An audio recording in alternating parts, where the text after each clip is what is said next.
For those of you who know my story, back in the end of 2017, the beginning of 2018, I was $40,000 in debt. I gave up a business that I didn't enjoy anymore and moved into a completely new direction. From that moment, I've been able to go against industry norms. I've been able to shift people's perspective. I've been able to stand out because I stand for something.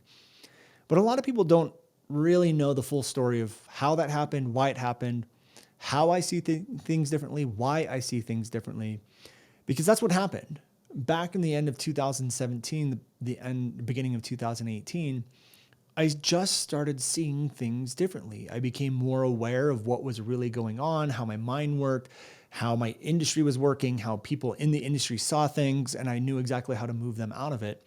And I've never really shared the story of how that happened, why that happened, and how it continues to happen. And so please understand this doesn't come from a place of arrogance, but there are a lot of times when I teach, and you may have experienced it. And maybe while you're a listener here on the podcast, that when I teach or I say something, it gives like an aha or a mind-blowing moment. There's a reason why that is happening. The reason why it's happening is because I'm able to see things inside of this specific industry differently. I'm able to know where you're at, where the majority of people are at inside the space, and move them to a different perspective or different level of awareness. And there is a reason why all of this happened. And so today what I want to do is talk about why that happened, the 9 lessons I've learned from all of this that have helped me see things differently, and just tell you a couple really cool stories that I've experienced over the last 5 years.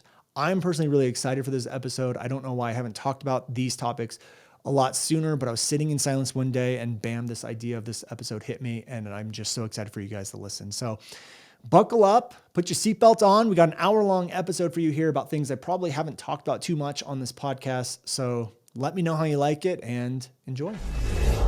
Hi, I'm Brandon Lucero, and you're about to experience the new way to thrive in business, entrepreneurship, and life by leaning into who you are, what you love, and standing up for what you want to create.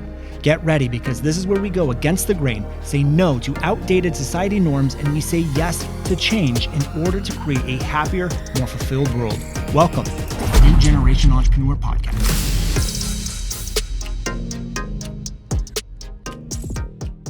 Hello, ladies and gentlemen. Welcome back to another episode of the New Generation Entrepreneur Podcast. Today, I have a very fun episode for you. I feel like I introduce every podcast episode like that, but it is fun. And today we're going to be talking about something that I haven't talked about in a lot of detail on this podcast. And I'm really excited to talk about it and to dive into it. And so today's episode is going to be all about, I think we have 9. Let me pull up my notes here. 6. No, is it 9? 8, 6, 9. It is 9. Okay. So 9 different lessons that I've learned, business lessons in growing my business, and marketing lessons that I've learned from working with a shaman.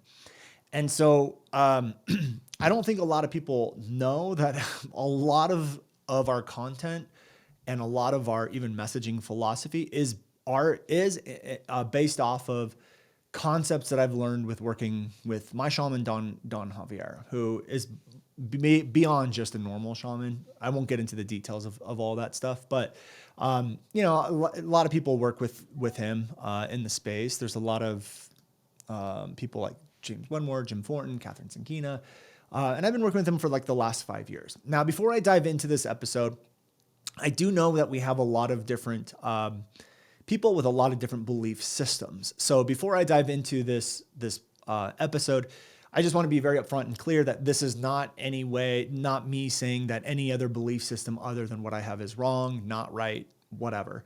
I'm not even telling you that this is my belief system. I'm just saying that this is a part of a journey that I'm on. And so if you are a listener of the podcast, you know and you understand that I don't really care what beliefs that you have, what systems you believe in, what ideologies that work for you. I'm here to help you no matter what happens. And so the way I look at my spiritual journey in working with Don Xavier is very much a personal development journey. There is no ideology really attached to it. There's no dogma attached to it. There is no like indoctrination process attached to anything.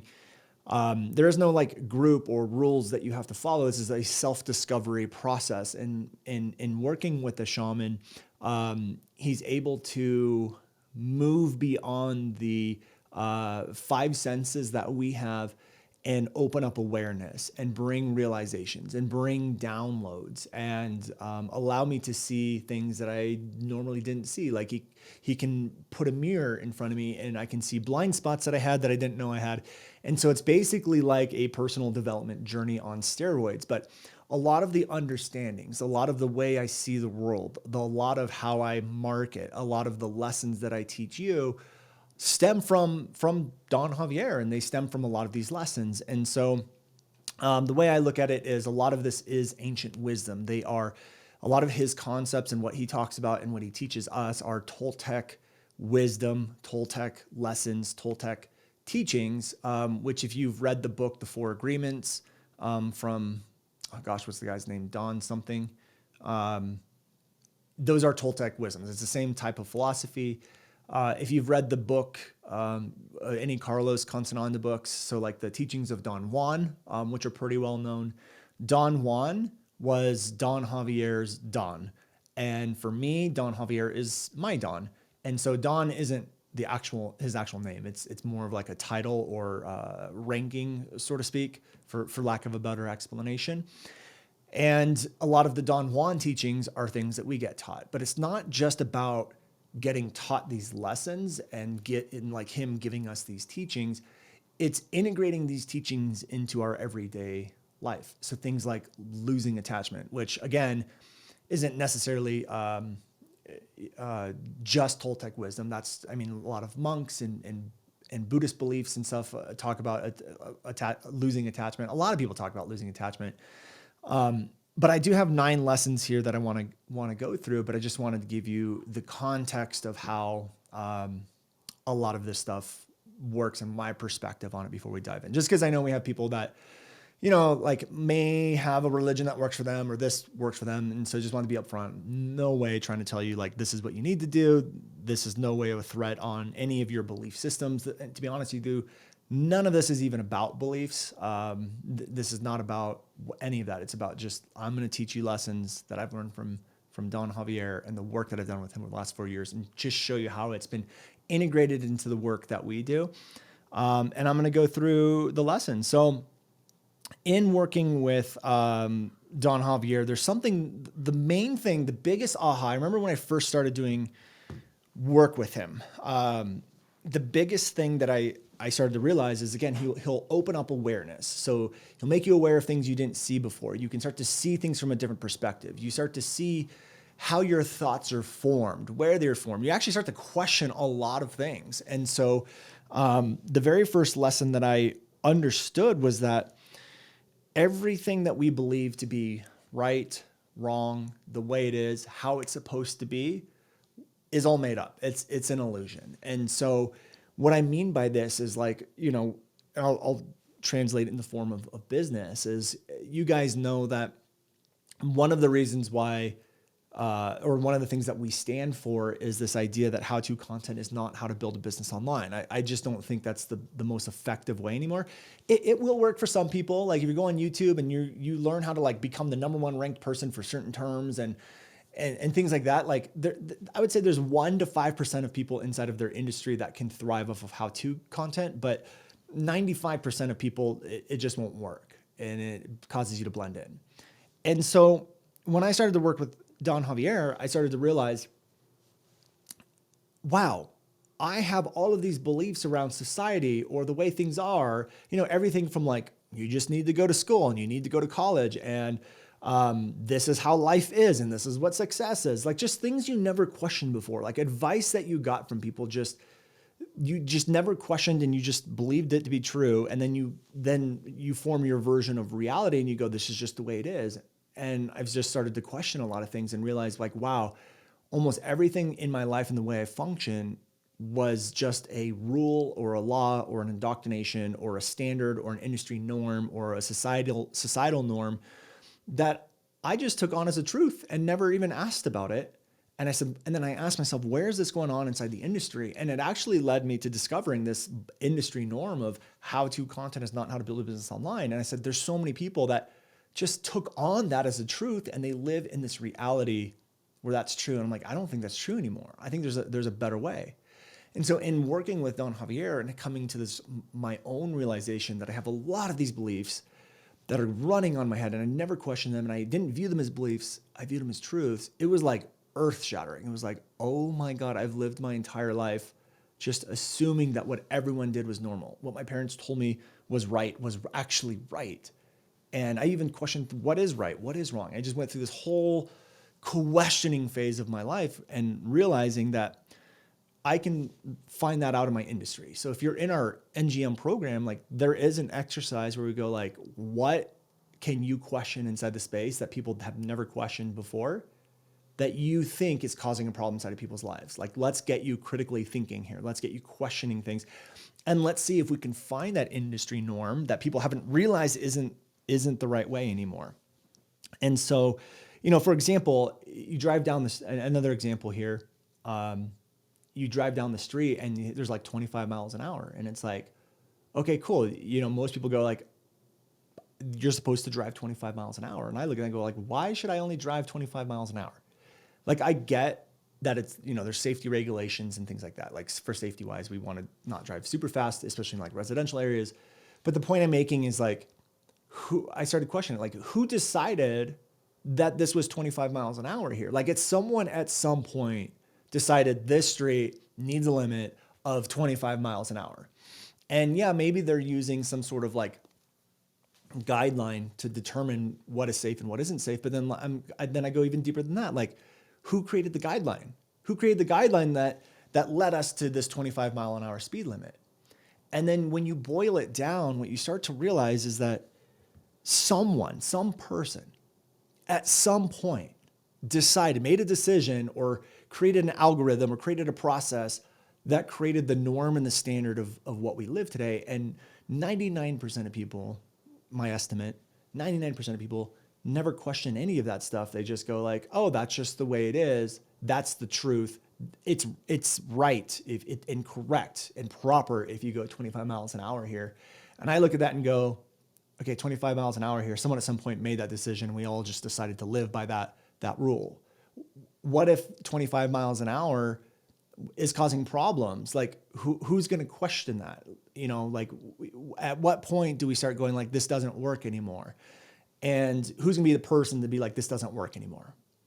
And so for me, understanding that and having that realization led to this massive growth that we've had over the last 4 or 5 years because I just did things differently. And I even remember when we first started the Video 4X Effect, hearing people say like, you need to email your list like once a week and stay in constant, contact with them and have consistency. And I was like, I don't want to do that. I was just testing the waters and we didn't do that. And we didn't do it at all. I didn't email value emails at once a week and all these things. And we went from like $0 to $1 million in 9 months. And I did everything the opposite way of what people told us to do. And yeah, there's a lot of lessons there. And right now we do email once a week because it does help, right? It does help, but it doesn't mean that's the only way to do something. And so that was lesson number one, is I started to go through all this stuff. And then, I start to go just deeper and deeper and deeper with it. And I even look at like the medical system, for example. And I'm not going to say anything about the current medical system. I think there's a lot of good and a lot of bad going on with it right now. But just from our own experience, and I just think that you have to realize, even with the medical system, doctors are just like everyone else. There's good doctors and there's bad doctors. There's great marketers and there's bad marketers. There's great runners and there's not great runners. It's just any industry. There's great drivers and there's not great drivers. There's good and there's bad, but I think people just never question people in authority enough. I think that's part of the problem is people don't question people in authority enough. And I don't think people ask the question, why are we doing it this way? Or why is it done this way? Or is there a better way? Or is this outdated? But anyways, one of the biggest ahas is in the medical industry. I started looking back like at the medical industry 100 years ago. And, there's some crazy advice, even if we go back 200 years ago, they did some crazy things medical wise. Like, people were exposed to crazy toxic things that they thought would help them. And they There's also no regulations on advertising, so people making these false claims on certain things. But if we took the medical practices from just 100 years ago, which is not that long ago, there's still people alive today that were alive during those times, and we applied them to today's market, it would be like, that's totally outdated. That makes absolutely no sense. Why are we doing it that way? Like, that's actually toxic. Oh my God, I can't believe how stupid you guys are for doing that sort of things. But back then, just 100 years ago, those were normal. People just lived under this assumption that this is the right way, this is the right thing. And so that got me thinking, like, wow, no one back then questioned any things. We have a lot more awareness and education today to now look back at those and go like, wow, that's pretty backward. So I look at things today and I'm like, what are we doing today that in 100 years, people are gonna look back and go like, wow, I can't believe they did that. And so what I want to be is, I look at my industry, I look at the way I do things. I want to be that person who starts the change. I want people to look back 100 years from now and go like, wow, I can't believe they did it this one way. But this person, Brandon, was the first person who started getting them to question those things, to look at those things, to get them to see things differently. And so that was the first lesson that I learned with working with Don Xavier and, working with Shaman is understanding and breaking down these paradigms that I had been living my entire life by. And it allowed me to become an incredible marketer. It allowed me to create an incredible positioning within the industry, to go against these industry norms. But because I saw things so clearly after that, it allowed me to be able to bridge the gap. So it allowed me to take people that were unaware and move them to aware and see things through my perspective. And that's basically what thought reversals are. And that's how thought reversals came to be. And so that's lesson number one, is that everything is made up, and it's made up by someone at some point, and it becomes a norm or a standard because eventually it becomes accepted by the majority of people. And when you start to realize that, and if you truly realize that and you look around the world, you start going like, wow, there's a lot of things that I just thought were like the right way or the normal way. And I'm like realizing now, geez, these are just made up by somebody at some point. So that was lesson number one. Lesson number two, and this one's going to be a little deep compared to the last one. So I started to realize that there's secrets, all the secrets, all the edges, like when people have the it factor, what they're really doing is they're going beneath the surface. And what happens is that there's a majority of people that like to stay at the surface, or just have the awareness to only be at the surface, and that there's things all around us, and that there are other ways to see things. And so let me kind of explain what I mean here. I'm going to talk about this in the metaphysical, but I'll bring it to business as well. So I'll start with the metaphysical. With what I mean by this is, like, there's so many things that go beneath the surface that we're just unaware of because we're so trapped in our five senses. And what I mean by this, and I've heard Joe Rogan talk about this, he calls it the fart test, but he basically says, like, the only way you know a fart exists is because you can smell it. It doesn't smell great, right?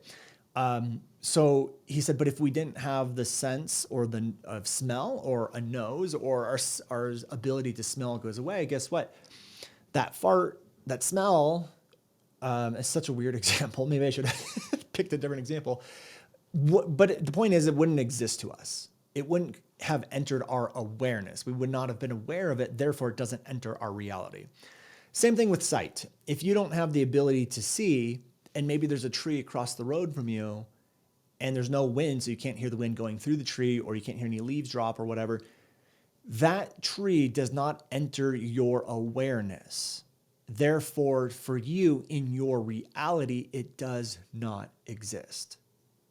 And so a lot of us are walking around with a version of reality, but that version of reality is only formed from our five senses. We can hear things, boom, it enters our awareness. So therefore it exists.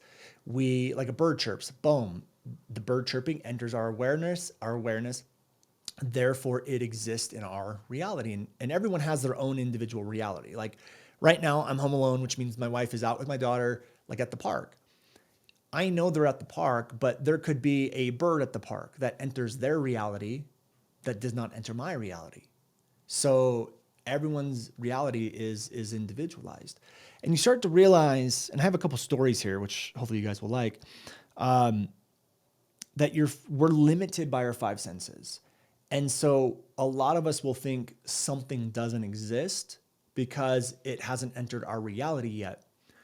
But let's imagine for a second we had a sixth sense, a seventh sense, an eighth sense, and we just haven't developed those abilities yet. Well, imagine what's out there and what's around us that exists that just hasn't entered our awareness, our reality, because we don't have the ability to see or sense it. Okay. I'm going to tell you a couple of stories so that you understand what I'm talking about here. And I'm going to tell these stories. And again, I'm going to relate this back to business because this has helped me in business so much, this understanding. And I have two stories here. So I'm going to tell two metaphysical stories, and then again, I'll relate it back to business. Okay. So basically what happened 2 years ago, 3 years ago now, I think in 2019, when we bought our house in Newbury Park, where we in California, where we moved out of, I moved into the home, and Don Xavier told me I need to clean the house. Like energetically, he needs to clean the house. And I was like, okay. And I kind of put it on the back burner. I didn't think much of it. So we move in and we're living there, and I hear this noise in the middle of the night. So I wake up in the middle of the night and I go down. It's coming from downstairs. My son's room in that house was downstairs. All the other bedrooms were upstairs. We had one bedroom downstairs, and that was his room. So I walk down the stairs and I look at the end of the hallway, and it's dark, and I just see a shadow standing there. Like with my eyes, physically, I see a shadow standing there. I'm like, what is that? And I turn on the light, and it's my son, Will, and he's standing in the middle of the hallway, completely silent, and he's standing in a pile of throw up, and he's looking down at the ground, and he looks up, he moves his head up, and he goes, Dad? I was like, Will? And he's like, I threw up. I'm like, oh my gosh, like I can see that. Let's get you cleaned up. Let's clean it all up. Let's get you back to bed. How are you? Do you feel sick? He's like, no, I feel fine. But it was really odd because there's two things that were really odd about this. Number one is that Will is a very sensitive kid, an emotionally sensitive kid. And anytime he gets sick and throws up, he cries. And so that was really odd that he kind of just was there and wasn't crying. But it was also odd that he was just standing in the middle of the hallway and he wasn't doing anything. And it makes me wonder, like, how long was he standing there in the middle of the hallway just with his head down? It's just the most bizarre. Like it kind of looked like out of a horror movie or a scary movie or something. Like it was very odd. It was his behavior was different. So I didn't think anything of it. And I put him back to bed.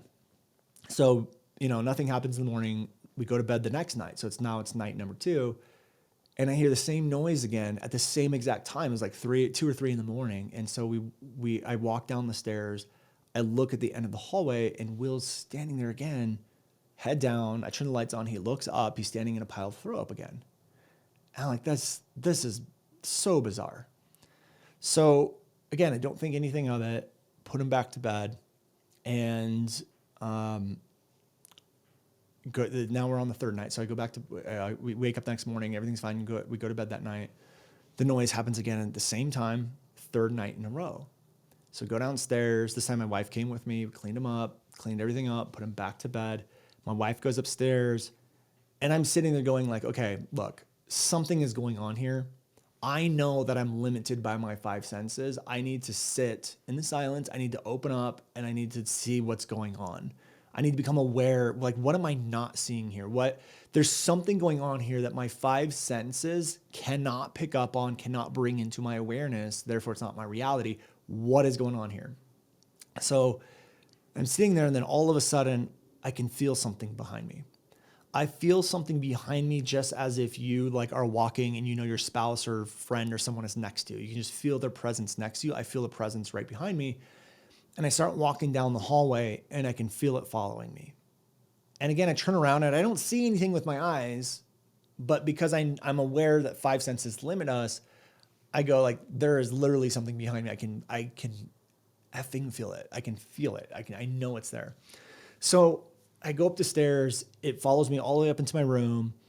I get to my room and I sit down on my bed and it's standing right in front of me. I can feel it. I can see it with like my third eye. And I tell it like, you're not welcome. You need to go. Like, just leave. And it doesn't leave. And I don't get scared. It doesn't scare me. It doesn't mean any harm, whatever it was.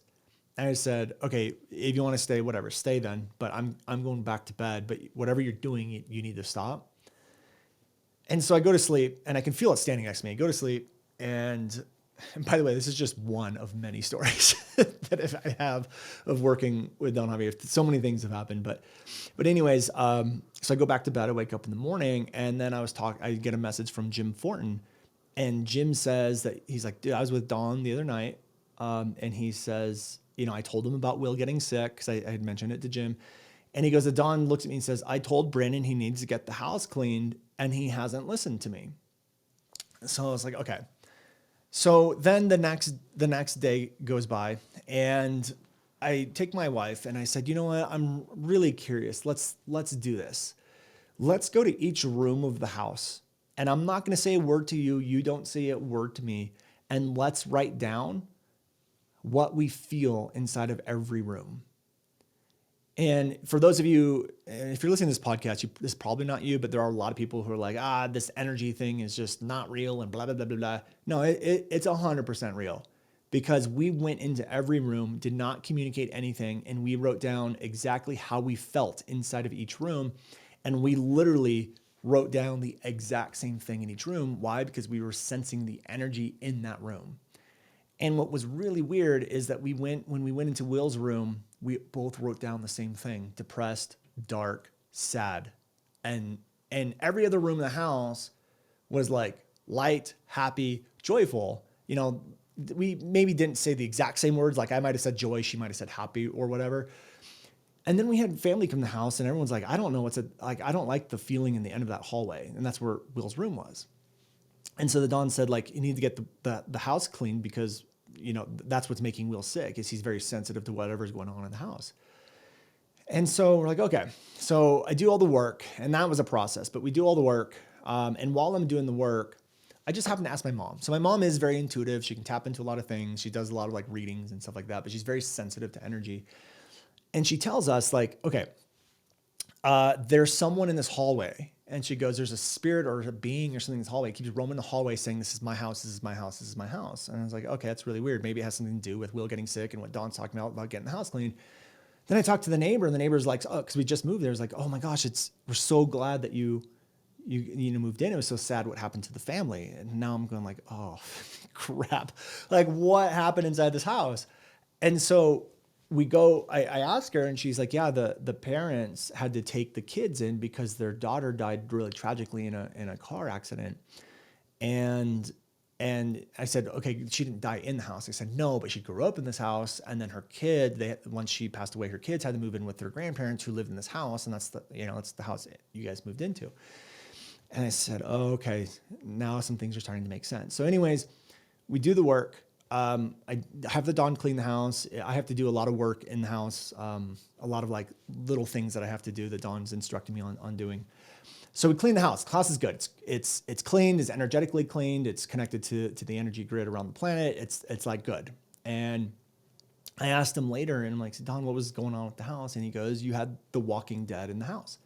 So you had the Walking Dead in the house. And he said, what happens sometimes is that when people pass away, they either have attachments that are in this life, in this 3D physical life. Like maybe they had a lot of money saved that they buried in the backyard that they want their kids to see, and they will not cross over until that happens. And so they become too attached to the money, or too attached to their house, or too attached to their family, and they have these really strong attachments. Therefore, they will not cross over because they can't let go of those attachments. And then they get stuck here, and then they become comfortable here, and they become less aware that they're supposed to cross over, and less aware they're actually dead. It kind of reminds me of like The Sixth Sense, and he didn't even realize he was dead at the end.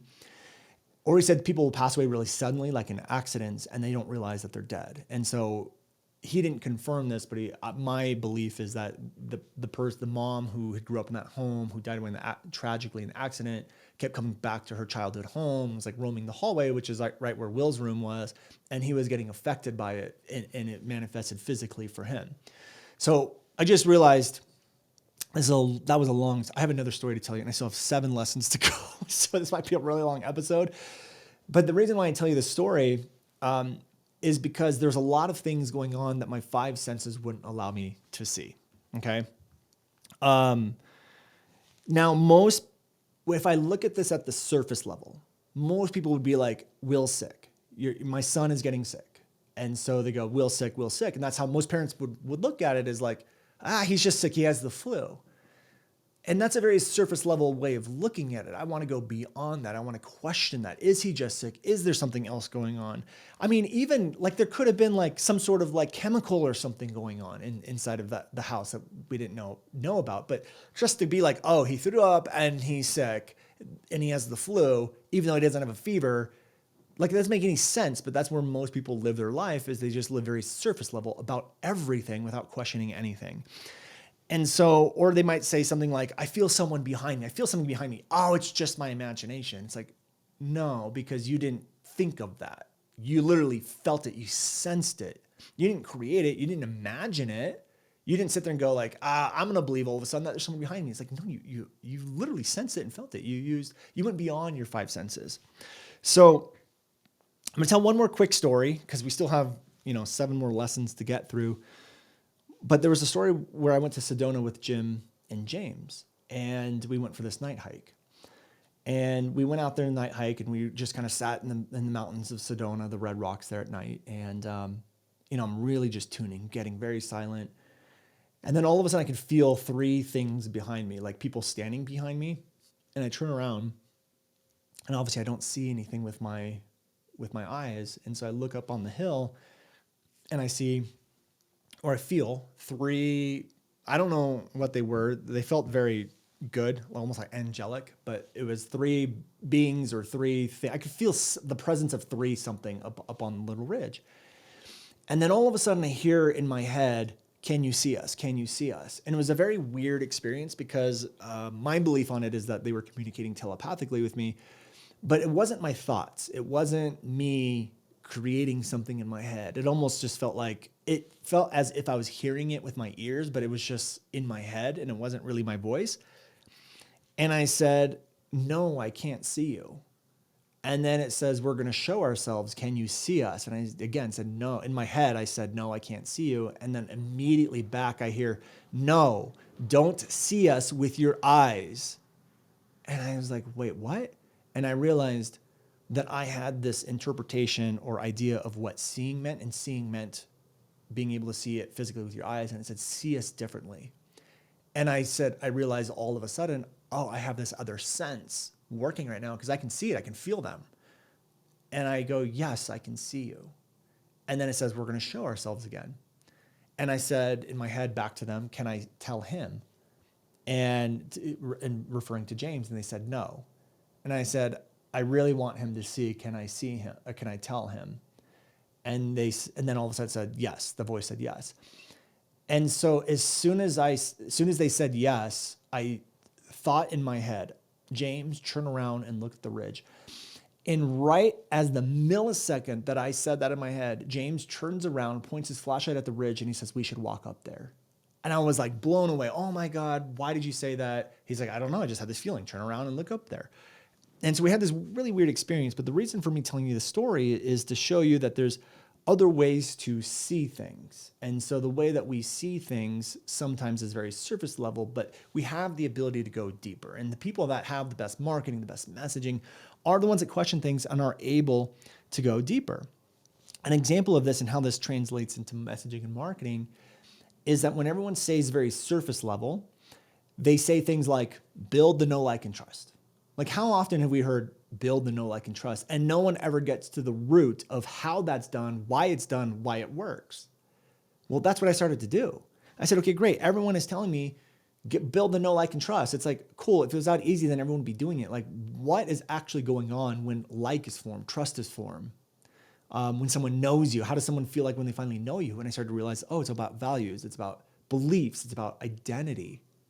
And so just because I've been able to go beyond my 5 senses, go beneath the surface level, our marketing's gone through the roof because I'm able to bring realizations to people who are at the surface level.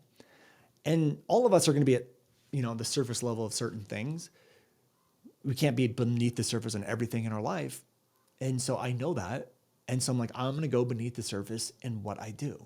And a lot of you guys, and this isn't a bad thing, it's just making you aware of it, are very surface level in your marketing, are very surface level in your solutions, very surface level in your explanations.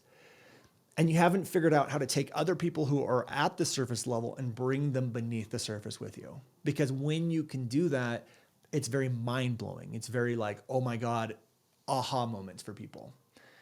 And so that was lesson number 2, is I started to see things differently, started to realize that seeing doesn't mean with my eyes, it also means sense. I became aware that there are things at surface level, and if we just rely on our 5 senses, our basic thinking, we will never get beneath the surface. And that was lesson number 2 for me.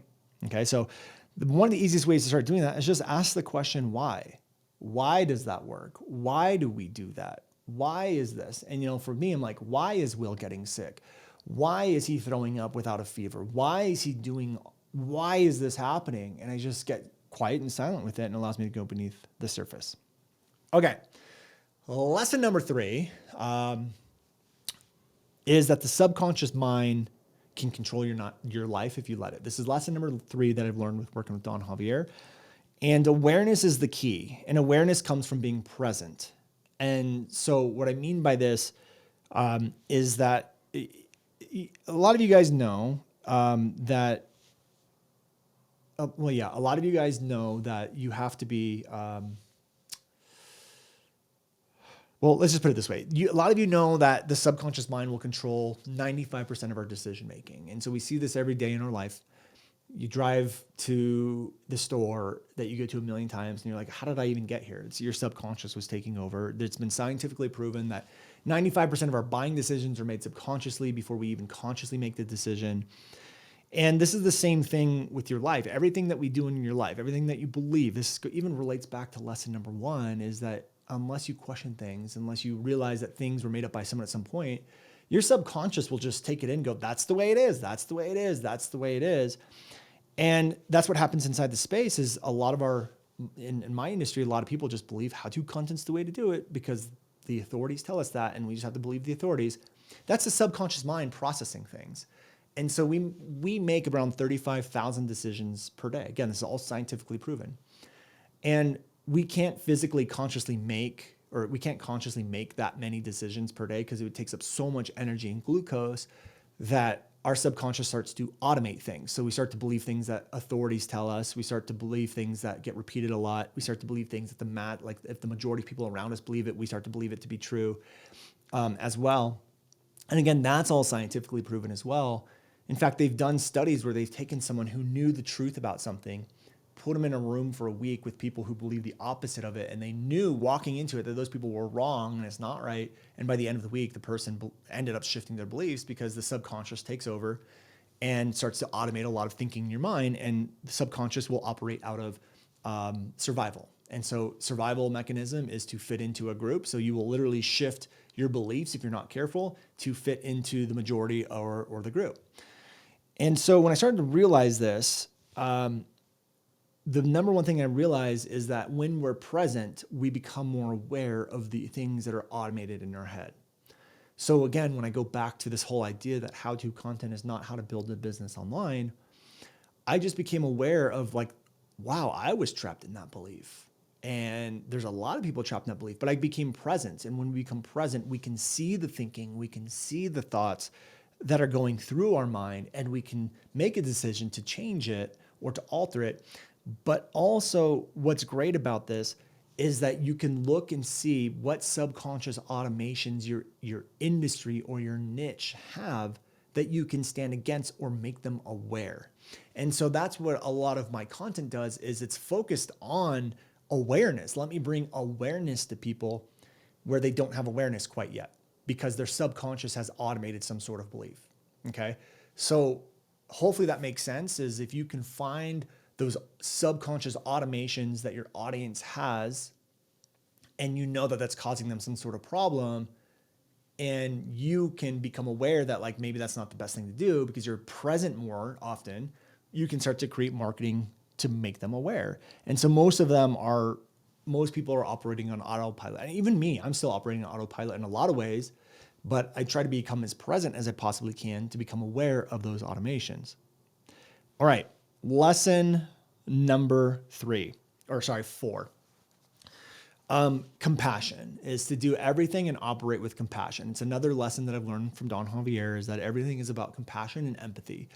And what this has really allowed me to do is to create space, understanding, and love within my content. And so hopefully you guys can feel that. Hopefully you guys can feel that I operate with compassion. I operate from creating a safe space. And especially if you're a student, hopefully you've realized that, like, we've created a really safe space inside of our programs. But also just look at even the language I'm using in this podcast of, like, saying that I just accept everyone's beliefs and I don't care what your beliefs are. Or if you're here to help people, I'm here to help you. And I just come with compassion. I'm like, we're not all going to agree on the same thing. But if we can create some sort of common grounds of, like, let's just go and help people and let's do it to the best of our ability. And I want to help you help people, even if you're doing it in a way that, I don't resonate with 100%. I don't really care as long as your intention is to go help people. And so I lead with love. I lead from an understanding and an accepting of that you may be different than me in some ways, and you might be alike. We might be alike in a lot of ways, but that's not going to alter the amount of compassion that I have for helping you. And so what I've learned from the Don is that I have never seen him get angry. I've always seen him lead from compassion, from a place of service. And that's what we try to do inside of our content, inside of our program. So that's been a beautiful lesson for me, is like, let me create content. Yeah, it's going to allow me to challenge the norms, but do it with opening a very safe space for people to be able to talk, communicate, things like that. It also has led me to expecting compassion back in return. And so I want to be very clear, is that even if you're a compassionate person, you're still going to need boundaries. This doesn't mean, like, let people walk all over you. So there are people inside of our, like, haters and stuff like that try to, like, intrude, that cross a boundary that I have.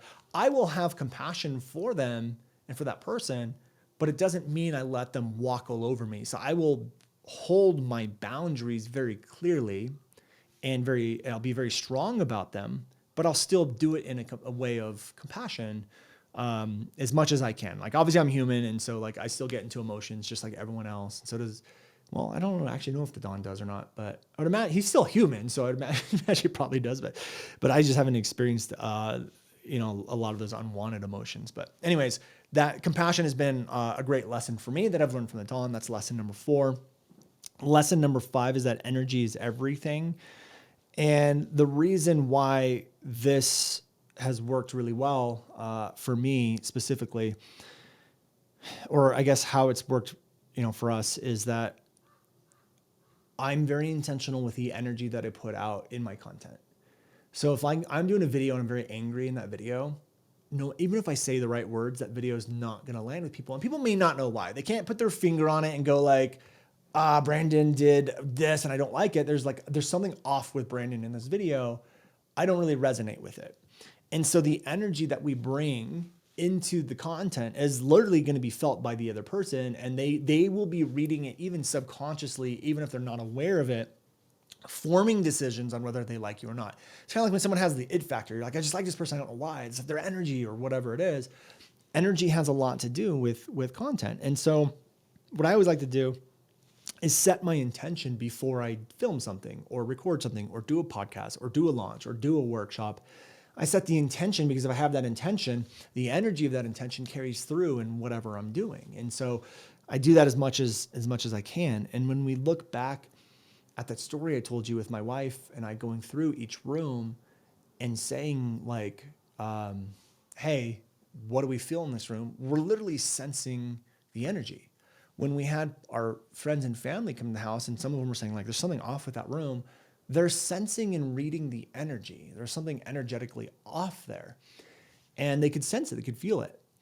And what was really funny is even after we got the house cleaned, I didn't tell anyone in my family like we got the house cleaned. It was just, Jacqueline and I. And we got the house cleaned. Don Xavier cleaned it energetically. And helped the people cross over that were there. The Walking Dead, as he put it, he helped them cross over. Our family came back to the house and they all said, "What did you guys do to the house?" And I said, "I don't know. What do you mean?" They're like, "The house feels different.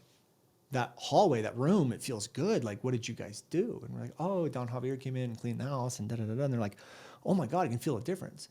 I didn't tell them we did any of that stuff. They sensed it, and it's because of the energy. They're sensing and picking up on the energy. And it's, it's a real, actual, scientifically proven thing that everything is energy, everything is vibration, and everything is frequency. But that will come through in your content. It will come through in your marketing. So this is why I tell a lot of our students, like, I don't want you to try to stand on someone else's shoulders and push someone else down. I want you to show flaws in norms that are there, but it doesn't mean we attack people, because the energy behind that is not a great energy. And if anyone likes that sort of content, look at who that energy is attracting. It's attracting people that are like that. And so we don't want that at all. We want 0% of that, right? So we always want to serve with the intention of helping and coming from compassion and things like that. So remember, energy is everything, and it comes through in your content.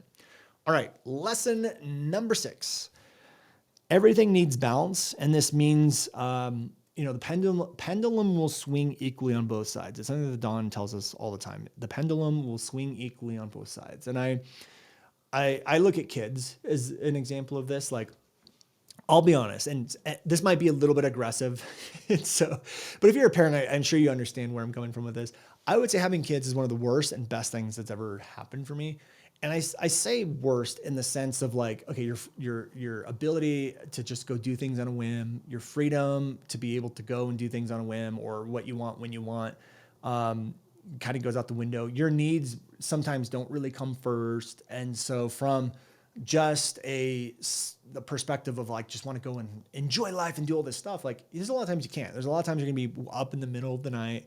You're going to be changing diapers. You're going to get thrown up on. You're going to get pooped on, you're gonna get peed on, you're gonna get spit up on, you're gonna get jumped on, you're gonna be laying down and they'll jump on you. But at the same side of the equation, it's been one of the toughest things that I've had to do, both energetically, spiritually, personal development wise, self-growth wise. Like, parenthood has been one of the hardest, toughest things to go through. It has equally been the biggest joy of my life, and I wouldn't change it for the entire world.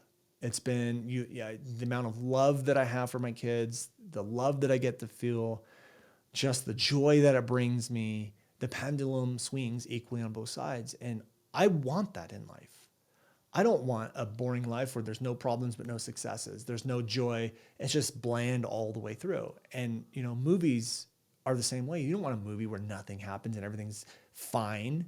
You want like the hard times and the successes and the breakthroughs and the ahas and the down moments and the ups. And so what I've realized is in business, there's a balance to everything. There's a yin and a yang. You guys hear me talk about yin yang. You hear me talk about the masculine and the feminine energy. Everything is balanced and everything is equal. And why this is really important is I think we get indoctrinated into this idea that in order to be successful, we have to work until our eyeballs bleed. And that's great, but there's no balance in that. If you're hustling 24/7, there's literally no balance in your life because you're just working your ass off every single day. And so what I've learned from the Dawn is that everything needs balance. And that also means like rest is required. But also I think there is a narrative kind of going around inside the space that you just need to like rest all the time and you should just be like trying to travel all the time and get on these vacations and and live this glorious life. And it's like, I don't want that either. I want balance. I want like struggles and hard times so that I can work towards something and try to overcome something and I can then experience the joy of it. And so at the same time, I don't want to rest every day either. I want challenges. I want to be able to grow. And I feel like if everything was successful and great all the time, there's literally no growth in that. And I want growth. And so for me, everything is balanced. It's yes, there's going to be times in business where you have to work your ass off. When we started the 4X effect, I worked myself into the ground for like a year or two. Like it was hard. We took on too much. And, I was learning on how to grow $1 million business. I had issues with team, becoming a leader, finding my personal power, boundaries, all the things that I'm teaching now, I had to go through at one point. And I'm so appreciative and grateful for those things, because if I had not gone through that, I wouldn't be here being able to help you and share my lessons with you. And so for me, every time I go through a failure, I'm like, okay, great. This is going to be a great lesson that I get to teach my audience and hopefully help them move through it more gracefully than I did, or avoid it, or whatever it may be. And so everything is balanced. And that also means that I bring that down to my team. It's like, look, guys, we're gonna have launches. You're gonna have to work hard for like 2 months, but then we can take 2 months and kind of relax and chill. And you can have days off and time to yourself and do whatever. We work hard all year long for the most part. And then we like to take the last 2 weeks off in December, and no one really works, and they still get paid. And so I incorporate balance inside of my company. And I try to do it inside of my life just as much. And so there's 2 ways I like to look at balance. Number one is I need the rest and the working hard together. I believe that if you're not willing to rest and you're not willing to work hard and put your head down and just grind it out and hustle for short periods of time, like, I just don't think you're going to be successful. And I guess there's always going to be exceptions to the rule, but in order to work hard, you're going to need rest at some point. And in order to rest, you're going to need to work hard so that you appreciate the rest as well. But balance also means that I look at failure differently. Because when there's balance, I look at failure as a necessary, required thing that is necessary for me to be able to have success. And I think a lot of people don't understand this idea of yin and yang or balance at all. And so they just want success and they want to avoid the failures. And it's like, no, if you're going to have successes, you're going to have equal failures. And if you want to be incredibly successful, you're going to have to have incredible failures, because you're just going to have to effing go for it sometimes. And sometimes you're going to fall on your face, but at the same time, it's going to bring you an even bigger success. And so that, to me, what that means also is like, I need to also take bigger risks. And so if I want bigger risks, it means bigger reward. And it also means bigger potential for more potential for a bigger failure. So again, it's balanced. The pendulum swings equally on both sides. If you're not willing to risk big, you're not going to win big. And so it's helped me inside of business, understanding that everything has a balance to it. Okay. Lesson number 7 is all about attachment. And what attachment to me means is that if you get a result, if you get a result that you don't want, there's some sort of suffering involved in that. So if something happens in your life and you're going to suffer emotionally from it, my belief is that there's some sort of attachment there. And it's so much easier to go through failures or hard times when you're not attached to certain things. And honestly, sometimes the only reason why we're suffering emotionally is because of attachment. And so again, I'll use this example of the big failures. Like I can go through a big failure and not get emotionally wrapped into it because I'm detached from the result. So if I go through a failure and an unwanted result, I just go, okay, great. This is a great learning lesson. How do we fix this? This is all part of balance. This is the yin and the yang.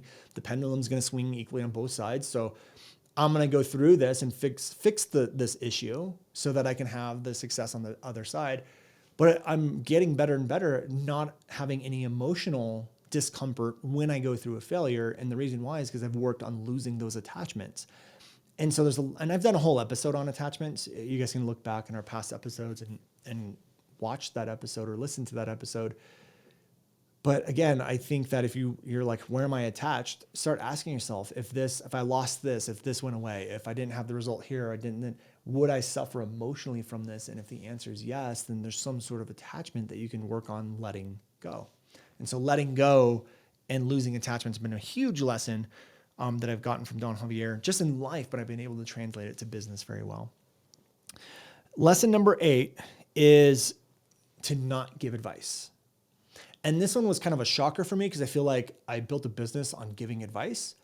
And so what the Don has told us is that he's like, look, you don't know someone's karma. You don't know their dharma. You don't know their karma. There's so many things that factor with each individual person that you don't know what's going on. And he said, so one of the last things you want to do is give advice to people. And I was so confused, but I'm like, but how do I teach without giving advice? And he's like, very simple. You just teach from your own experience, or you say things from your perspective of what you would do in that situation, but you make it very clear to that person, it's their choice. Everything is choice in life, is what he says. And he's like, so use your experience and give out those lessons, but make sure you're not telling someone this is what you need to do in order to achieve X, Y, and Z. And so if you guys pay attention to how I teach, the majority of the time, and this is actually part of our coaching philosophy. So I tell our coaches, like, do not give direct advice to our students. The way in which we frame our teachings is, if it were me or in our shoes, here's what I would do based on my own experience and on my own knowledge. But you have to be able to take that experience and apply it to your own life and your own business. And now it becomes their decision, their choice. Because if I give someone a piece of advice or said, this works for me and it doesn't work for them, well, I potentially could have left them in a worse spot. And that karma comes back onto me. And so I'm very careful, and I'm sure I slip up from time to time because it's very easy just to be like, here's what you should do. But I try and to be very careful to teach from my own experience, teach from my own lessons, and also teach in the form of, here's what I would do if I was in this situation. All right, lesson number 9, the last one, is to shut off the external world and maintain personal power. And I talk about this a lot. And the reason why this one is so important is because if you're going to create messaging and marketing and you're going to let the external world control that, then you don't have your own authentic, aligned message. And you're actually out of alignment and out of your dharma.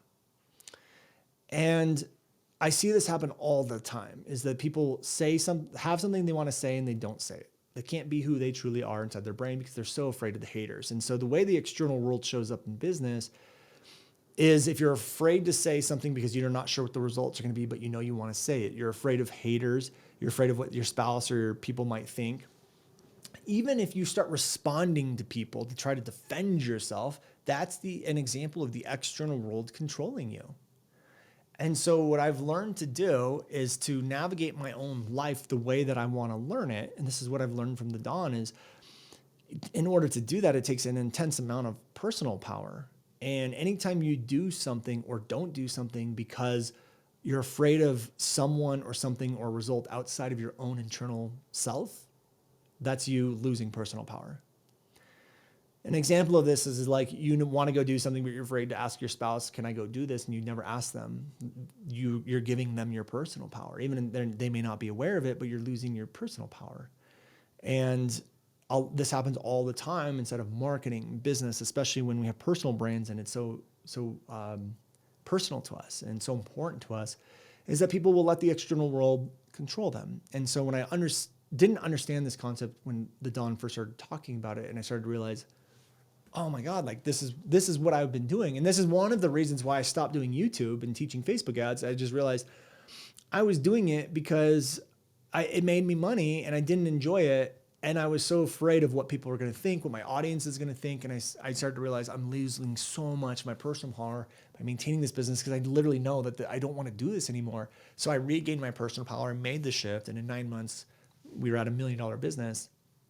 But it was because I just shut off the external world. I got rid of these concerns of what are people going to think? What is my wife going to think? What's going to happen here? And like, what if I lose my house? Those are all external circumstances. And I shut off the external world and I did what I know I needed to do. I did what I wanted to do. I became more aligned. I stepped into my dharma and I put trust into that. And then we took off. And so that lesson's been a huge one. It's a huge one inside of our program too. This is where I spend a lot of my time working with you guys on, or you guys and girls on, our students with, is shutting off the external world and maintaining personal power. Because if you truly have a message that you know is going to benefit people and it's really going to help people, you have to be able to maintain your personal power and shut off the external world. And I believe to my core, the more you do that, the more you're getting in alignment in your dharma, and the universe just takes care of anything and everything for you. It's kind of a miracle that we were $40,000 in debt and in 9 months had $1 million business. It was just crazy. It's just like everything worked. It fell into our lap. We had great marketing. I just understood and can see where I needed to go. I wasn't controlled by doing this and doing that. And here's the norms and here's what you should be doing. And here's how most people are doing it. It's just like, I know this is going to work. I know I need to do it this way. I'm going to say it this way. I'm going to do it this way. And I maintain my personal power and I shut off the external world. And, sometimes even with your employees is like, they're going to have ideas and you can just feel like, oh my gosh, I can't do it that way. That's not the way it needs to be done. And you have to maintain your personal power to be able to go that direction. But I will say sometimes there is value in letting your employees try things, even though if it's not going to work. So it shows that you trust them and they can learn a lesson, and there's value in that. But again, even if you make that decision, that's still you maintaining your personal power because you're very aware of what you're doing and you're not doing it because you feel pressured by someone else. You're doing it because you want them to learn a lesson. So those are the 9 lessons that I've learned with working with Don Xavier and having, the shaman, Don Xavier is a shaman and mentor and a guide, has really opened up for me. And look, I could sit here all day and tell you so many incredible stories, but if you like this episode, you like the stories, let me know. Like send me a DM on Instagram and just let me know, or share this episode with people, or just send me a message and share your favorite part of this. Because I have so many stories, and if you guys love this and see how all these concepts relate to business, I can definitely open up the floodgates for you.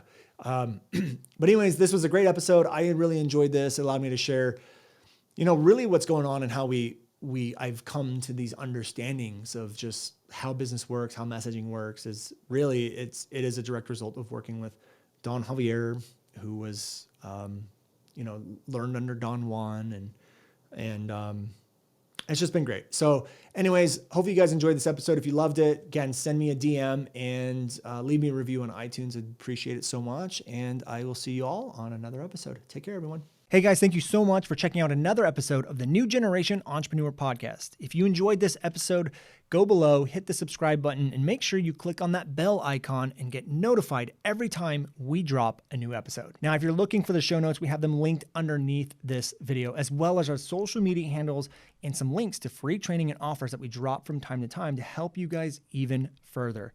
So go check those out if you're interested, and thank you so much for tuning in to the New Generation Entrepreneur Podcast.